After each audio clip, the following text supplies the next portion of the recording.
யாருக்கும் கெடுதல் பண்ணக்கூடாது. கெடுதல் பண்ணா அது நமக்கே வரும்னு நமக்கு எல்லாருக்குமே தெரியும். ஏன்னா, இப்போ உலகம் அப்படிதான் சுத்திக்கிட்டு இருக்கு. அவன் செஞ்சது அவனுக்கு கிடைக்குது. அது நல்லதா இருந்தாலும் சரி, கெட்டதா இருந்தாலும் சரி.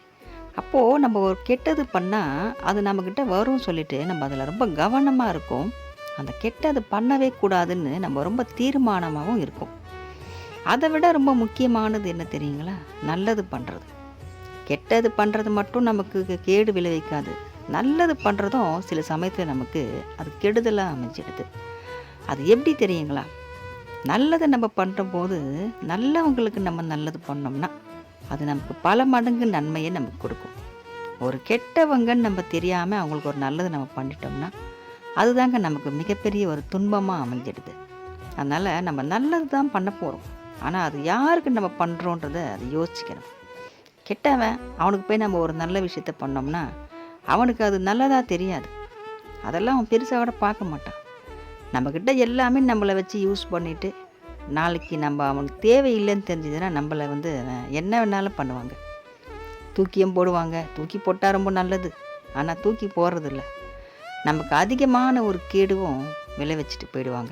அதனால நம்ம நல்லவங்களுக்கு மட்டுமே நல்லது செய்வோம். ஒரு விஷயம் தாங்க. ஏன்னா நம்ம நல்லவங்களுக்கு நல்லதே பண்ணலாலும் பரவாயில்ல. கெடுதல் மட்டும் பண்ணக்கூடாது. கெட்டவங்களுக்கு நம்ம செய்கிற ஒரு நல்லது, அது நல்லவங்களுக்கு அது கெட்டதா அமைஞ்சிடும். அதனால் கொஞ்சம் நம்ம கவனமாக இருக்கணும். கொஞ்சம் இல்லை, ரொம்பவே நம்ம கவனமாக இருக்கணும். நம்ம கொஞ்சம் தெளிவாக இருக்கணும். ஏன்னா யார் நல்லவங்க, யார் கெட்டவங்களே இப்போ நமக்கு தெரியறதில்ல. நம்மளை சுற்றியெல்லாம் இருக்காங்க. நம்ம நினச்சிட்ருக்கோம் நல்லவங்களா இருக்காங்க அப்படின்னு. எதிர்க்க நம்மக்கிட்ட நல்லா பேசிட்டு, பின்னாடி போய் நமக்கு பள்ளம் தோன்றவங்களும் இருக்காங்க. அவன் தோன்ற குழியில் அவன் விழ போகிறான். அதுதான் உண்மை. நம்ம யாருக்கும் எந்த கெடுதலும் செய்யாமல் இருப்போம். நல்லவங்களுக்கு நம்மளால் முடிஞ்ச நன்மையை செய்வோம்.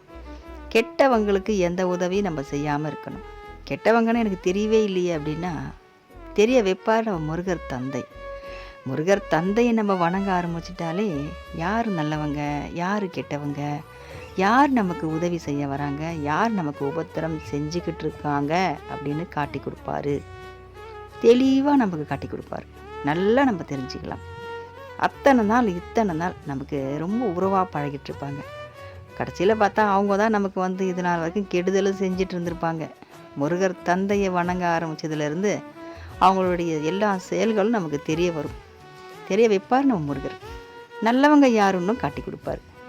வெற்றிவேல் முருகனுக்கு அரோகரா.